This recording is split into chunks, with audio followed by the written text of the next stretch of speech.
माननीय श्री फारूक अहमद साहब महाराष्ट्र राज्य प्रवक्ते, इनका तमाम अहमदपुर के वंचित बहुजन आघाड़ी के सभी अधिकारी, पदाधिकारी, कार्यकर्ते, इनसे मैं गुजारिश करता हूं कि वो स्टेज पर आए और जनाब माननीय श्री फारूक अहमद साहब जो कि आज के प्रमुख पाहुने और प्रमुख वक्ता हैं, इनका इस्तकबाल गुलपोशी के साथ किया जा रहा है।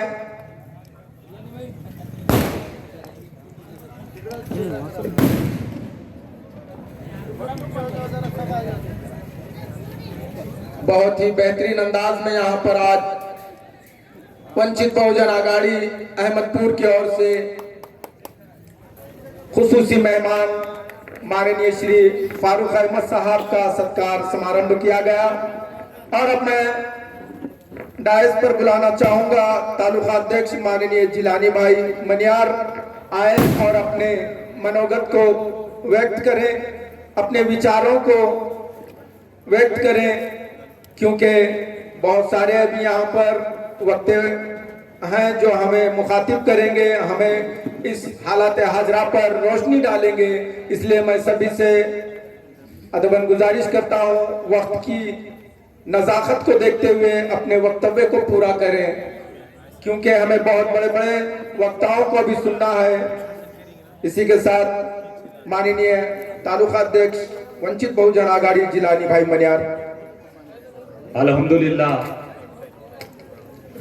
आज इस अहमदपुर में वंचित बहुजन आघाड़ी की ओर से जो हालात हाजरा के उन्वान पर सत्ता संपादन और बिल्किस बानो साक्षरी अभियान के मौके पर जो प्रोग्राम रखा गया है, वक्ता फारूक अहमद साहब, मराठवाड़ा अध्यक्ष हिंगे पाटिल साहब और जिला अध्यक्ष जगदीश माड़ी साहब, महिला जिला अध्यक्ष मंजूषा लिमाड़कर ताई और हमारे तमाम बाहर से आए हुए जिम्मेदार और साथ ही अहमदपुर तालुके के तालुका उपाध्यक्ष खालिद चौस साहब और सल्लागार ससानी साहब, ताहिर साहब और एजाज भाई, महासचिव सत्तार साहब, और इस तालुके में फिरकर जो घूमकर वंचित बहुजन आघाड़ी को मजबूत करने के लिए जो काम कर रहे हैं, महिला तालुका अध्यक्ष रिहाना मैडम, और आज किसी का नाम अगर रह चुका है, और हमारे रोहन भाई, आनंद कामड़े साहब और तमाम जिम्मेदार। आज का ये वंचित बहुजन आघाड़ी का जो प्रोग्राम रखा गया है, हालात हाजरा के उन्वान पर आपके सामने इस हालात को रखने के लिए बड़े बड़े जिम्मेदार मौजूद हैं, लेकिन मैं थोड़े में बता दूं कि यह हालात हाजरा के उन्वान पर जो प्रोग्राम रखा गया है, इस देश के हालात क्या है, इस महाराष्ट्र के हालात क्या है, और इस महाराष्ट्र में लातूर जिले के हालात क्या है, और इस अहमदपुर तालुके के और शहर के हालात क्या है। मैं सिर्फ और सिर्फ अहमदपुर तालुका और शहर की बात करूंगा, बाकी प्रवक्ते जो हैं वो बताएंगे। कई सालों से हम इस अहमदपुर के अंदर वोट देने का काम कर रहे हैं, चाहे वो दलित समाज हो, चाहे मुसलमान हो, चाहे वंचित मराठा समाज हो, चाहे हथकर, धनगर, कुड़ी, माई, वडर, घिसड़ी या कोई भी समाज हो, हम कई सालों से वोट देने का काम कर रहे हैं। लेकिन हम किसे वोट देते हैं? कभी सिरुल वाले को वोट देते हैं तो कभी कालेगांव वाले को वोट देते हैं। ये दोनों के सिवाय कोई हमदार तीसरा होता नहीं।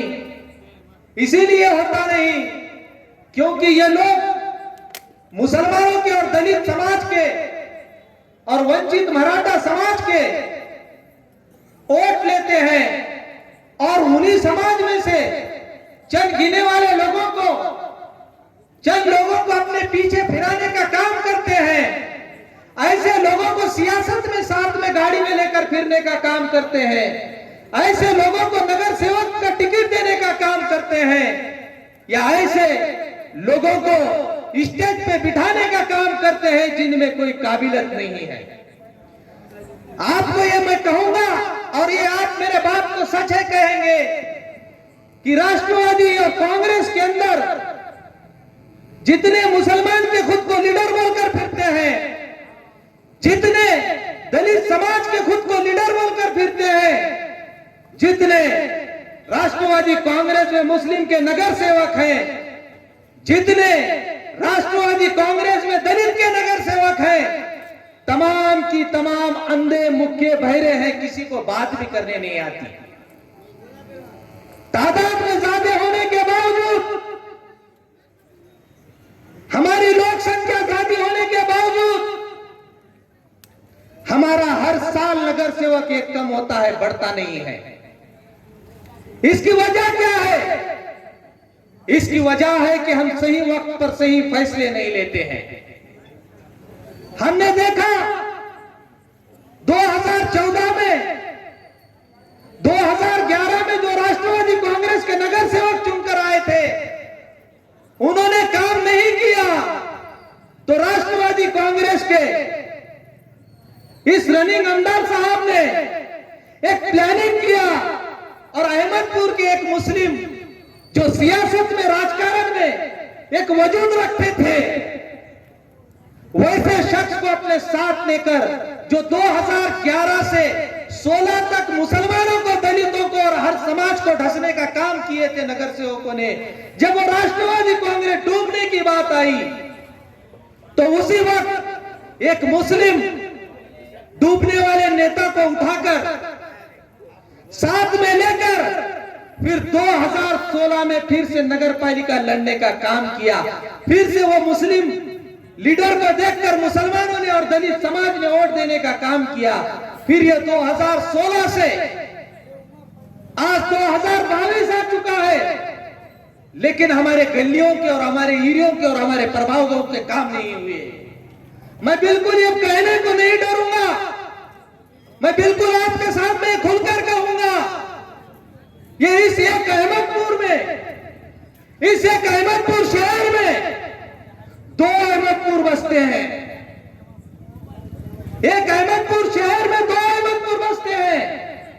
एक लातूर नांदेड़ रोड के पहलोर और एक लातूर नांदेड़ रोड के ये साइड। जो लातूर नांदेड़ रोड की साइड वो है, मैं चैलेंज कर रहा हूं कांग्रेस और राष्ट्रवादी वालों को, 2019 के इलेक्शन में और अब तक के भी इलेक्शन में आपने नहीं किया, 2022-23 के इलेक्शन में नांदेड़ लातूर रोड के पहलोर आपकी एक सीट जिताकर बताओ। एक सीट उनकी वहां से जीत कर नहीं आती है, लेकिन जहां पर मुसलमान, दलित, कुड़ी, माड़ी, साड़ी, वंचित, मराठा ऐसे कुछ समाज रहते हैं, वहां से इनके सीट चुनकर आते हैं। जैसे कि सत्तार भाई ने बताया कि हम क्या कर रहे हैं, हम गुमराह हो जाते हैं, हम किसी को चुनकर लाने का काम करते हैं और जब उसको चुन कर लाते हैं उसके लिए पीछे फिरते हैं और जैसा ही वो चुन कर आकर 6 महीने का वक्त हो गया तो फिर गालियां देते फिरते हैं। लेकिन इस अहमदपुर में 2 अहमदपुर बसते हैं। एक अहमदपुर जो रोड के उधर है, जहां पर डेवलपमेंट है, विकास है। मैं आपको कह रहा हूं, आप सच मानोगे, अगर टेकड़े के ऊपर लेक्चर कॉलोनी की अगर एक घड़ा अगर पानी अगर हमने सटे ना, तो वो पानी कम से कम यहां से अपने वहां तक जाएगा, कमान तक। ऐसे रोड बने हैं और जहां पर दलित और मुसलमान की आबादी होती है, जहां से राष्ट्रवादी कांग्रेस वाले चुनकर आते हैं, वहां पर विकास नहीं, काम नहीं। लेकिन इसके ऊपर ये लोग और क्या करते हैं? ये लोगों को खासदार बनना है, पटेल पटवारी देशमुखों को खासदार बनना है, आमदार बनना है, जिला परिषद सदस्य बनना है, पंचायत समिति का मेंबर बनना है, तो ये कांग्रेस और राष्ट्रवादी युति कर कर लड़ती है। और जिस वक्त भी जब शहर का नगर पालिका का इलेक्शन आता है तो कांग्रेस और राष्ट्रवादी दोनों फूट कर लड़ाते हैं। कांग्रेस एक मुसलमान को उम्मीदवार देती है नगर अध्यक्ष का, राष्ट्रवादी एक उम्मीदवार देती है नगर अध्यक्ष का, और बीच में बीजेपी का जिताने का काम करते हैं। ये हमारे पास का इतिहास है, आप लोग जानते हैं। लेकिन हमें कब समझ में आएगा? बेशक उन बुजुर्गों से भी मेरा कहना है जो दूर बैठकर सुन रहे हैं, हमारे अहमदपुर में एक प्रथा है, मेरा उन बुजुर्गों से कहना है, आज दलित और मुसलमान और भटके हुए साथियों की यहाँ पे लीडरशिप नहीं है। आपने बहुत कोशिश की, आपकी उम्र 70 साल हो गई, आपकी उम्र 60 साल हो गई, आपकी उम्र 50 साल हो गई, कोई आज 75 साल का हो गया। आपने आपकी जिंदगी जी ली। आपने आप जो कट्टों पे बैठकर, चौकों में बैठकर ये कहते हो मेरा साहब कालेज वाला और मेरा साहब शिरुल वाला, आपने आपकी जिंदगी जी ली, आपने बहुत कोशिश की, लेकिन अल्लाह के लिए अभी आप यहाँ पर लीडरशिप को तैयार करिए।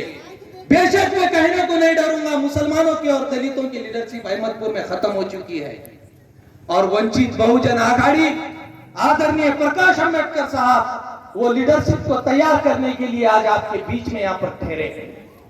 वंचित बहुजन आघाड़ी आपके लिए काम करने को आई है। वंचित बहुजन आघाड़ी आपके गलियों में विकास के लिए आई है। वंचित बहुजन आघाड़ी आपके बीच में लड़ने के लिए आई है। इसीलिए मेहरबानी कर कर आप बुजुर्ग, थोड़ा सा आपकी उम्र खत्म हो चुकी है, अल्लाह आपको और आयात दे, लेकिन आप थोड़ा सा खामोश बैठ जाएं। रात के 2-2 बजे तक जो कट्टों पर बैठकर जो बातें करते हैं, मैं वो साहब का तू वो साहब का साहब, हमारे पास बड़ा सिस्टम है, 2 मुसलमान वहां पे चाय के होटल पे लड़ लेते। मैं सिरुल वाले का विनायक राव पाटिल का उन्हें बोलता, मैं बाबा साहब पाटिल का, और दोनों की हालत ऐसे कि उनकी अहमदपुर में कहीं पे वो 2 आमदारों ने मिलकर पान पट्टी का भी इंतजाम नहीं किया। इतने बुरे हालात हैं। अरे मैं उन नगर सेवकों को भी कहना चाहूंगा, अरे आपको ये मुसलमानों ने, दलित समाज ने वोट दिया, अरे आपको ये गरीबों ने 2-2 घंटे धूप में ठहरकर, माँ बहनों ने बच्चों को गोद में लेकर उंगलियों को सड़ाकर आपको 2-2 घंटे ठहरकर वोट दिया। आपने सिर्फ प्रभाग के आने वाले बजट में दूसरे प्रभागों को, खुद के प्रभाग में करे तो 70,000 कमीशन मिलता, दूसरे को दिए तो 1.5 लाख मिलता। तो प्रभागों का विकास नहीं किया। सत्तार भाई ने जी ऐसा बताए, अरे आपके प्रभागों में जो मुसलमानों ने और दलितों ने आपको कामयाब करने का काम किया, 3-3 साल यहाँ पर 3-3 बार जिता कर देने का काम किया। आपने एक भी एरिया के अपने बच्चे को, नौजवान को, उन बुजुर्गों से कह रहा हूं, खास तौर पे बुजुर्ग कान खोलकर सुन ले, इसलिए कह रहा हूं कि हम जो नौजवान पीढ़ी है, हम आपके बच्चों के जैसे हैं। आपके नौजवान बच्चे भी हमारे साथ रहते हैं, इसलिए कह रहा हूं, आपने जिसे 30-35 साल से वोट देने का काम किया, उन लोगों ने आपके बच्चों के लिए क्या किया? अरे दुकान, कारोबार, पैसा छोड़ दो, नगर पालिका के अंदर कचरा ले जाने वाले गाड़ी पे अगर ड्राइवर रख देते तो आपके बच्चों को 10,000 से 12,000 पेमेंट मिल जाती। पूछा हुआ विनायक राव पाटिल साहब से और बाबा साहब पाटिल साहब से। इस शहर के मुसलमानों ने आपको 15,000 लीड से जिताया, 15,000 लीड से जिताया। कितने मुसलमानों को तुमने ऊपर लाए? कितने दलित समाज को ऊपर लाए? कितने मुसलमानों को मजबूत किया? कितने दलित समाज को मजबूत किया? आपने एक को भी मजबूत नहीं किया।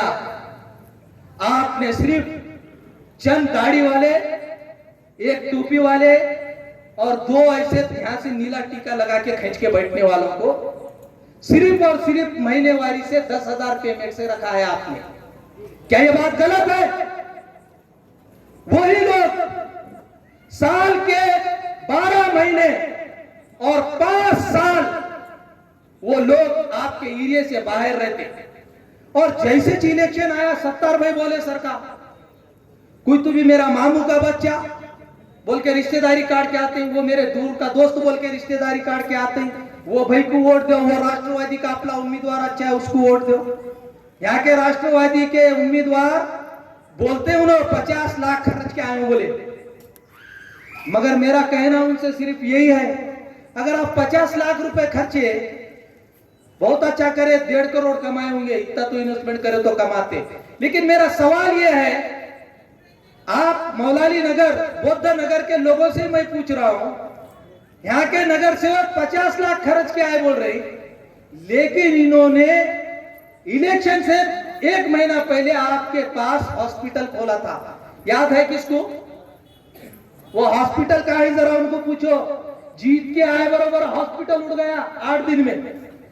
अरे हम कह रहे हैं आपके दुआओं से और हमारे जिम्मेदारों के साथियों के साथ देने से हम बिल्कुल, मैं मजलिस इत्तेहादुल मुस्लिमीन में काम किया हूं, आप आज यहां पर वजूद नहीं है, मुझे तकलीफ है वो बात की, क्योंकि अलहाज बैरिस्टर असदुद्दीन ओवैसी साहब पढ़े लिखे हैं, एजुकेटेड है, हर मुद्दे पर हर समाज के लिए बात करते हैं, लेकिन आज यहां पर वो चीज नहीं रही। लेकिन हम जब थे तो हमने एक हॉस्पिटल खोला था, अभी अल्हम्दुलिल्लाह वो हॉस्पिटल चल रहा है, और उसके पहले एक हॉस्पिटल हमने खोला है।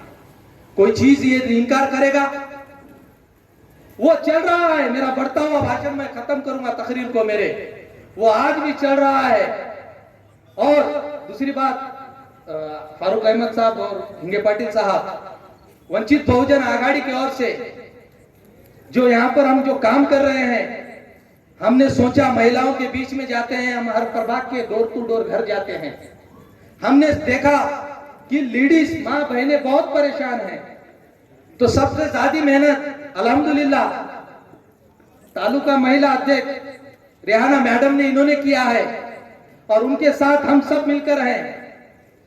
500 महिलाओं को घर बैठकर रोजगार, रोज 400 से 500 रुपए कमाई का ये रोजगार आ गया है, और आज मैं वो रोजगार का ऐलान कर रहा हूं, और अगले सोमवार को पीर के दिन 500 महिलाओं की नाम नोंदणी कर घर में बैठकर उनको रोज 400 से 500 रुपए का काम दिलाएंगे, क्योंकि वंचित बहुजन आघाड़ी और जिलानी मनियार और ये पूरी टीम बोलती तो करती, इतना कोई इस पे ऑब्जेक्शन नहीं उठा सकता, क्योंकि भले हमारी उम्र कम है, भले हमें तजुर्बा कम हो सकता है, भले हमारे अल्फाज नीचे ऊपर हो सकते हैं, लेकिन हम आदरणीय बाबा साहब अम्बेडकर साहब और ये पूरे जिम्मेदारों के मजबूत हमारे पीठ के पीछे ठहरने की वजह से हमें काम ला सके, और आपको बिल्कुल काम देंगे। अगले पीर को आपको पूरे 500 महिलाओं को घर पहुंच काम मिलेगा, रोज 400 से 500 रुपए कमी का। और मेरे बढ़ते हुए तकरीर को मैं खत्म करूंगा। बिल्कुल सत्तार भाई के बारे में एक बात बता दूं, सत्तार भाई यहाँ से वंचित बहुजन आघाड़ी के इच्छुक उम्मीदवार हैं, महासचिव भी हैं अपने। सत्तार भाई को मैं देखता था साहब, 7-8 साल से मैं इनको देख रहा हूँ, मेरे को 12-15 साल हो गए, 7-8 साल से देख रहा हूँ, रोज 4 दिन 8, 2 दिन 8, ये कुछ तो भी निवेदन एरिया का लेकर जाना, निवेदन देना, और फिर बाद में आंदोलन करने के पीछे लगना इनके साथ, और फेरोज भाई और साथी हैं सब, वहां पर जाना करना।